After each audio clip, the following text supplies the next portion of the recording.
ভেঙে গুড়িয়ে ফেলা হচ্ছে ধানমন্ডি 32-এর শেখ মুজিবুর রহমানের বাড়িটি। একটি কথা বলতে চাই, আন্দোলন যাবে, আন্দোলন আসবে এবং সবকিছুই মনে রাখা হবে।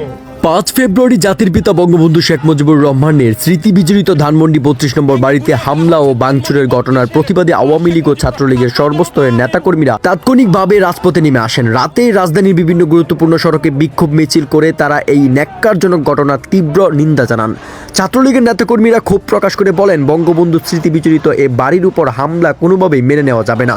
তারা হুঁশিয়ারি দিয়ে বলেন, যারা এই হামলা চালিয়েছে তাদের বিরুদ্ধে ব্যবস্থা নেওয়া হবে এবং খুব দ্রুত তাদেরকে শাস্তি দেওয়া হবে। একই সাথে আওয়ামী লীগের নেতাকর্মীরাও দ্রুততম সময়ের মধ্যে অপরাধীদের চিহ্নিত করে আইনের আওতায় আনার দাবি জানিয়েছে। দলটির শীর্ষ নেতারা বলেন, এই হামলা শুধু একটি ব্যবস্থাপনার উপর নয়, এটি বাংলাদেশের স্বাধীনতা ও মুক্তিযুদ্ধের চেতনার উপর হামলা।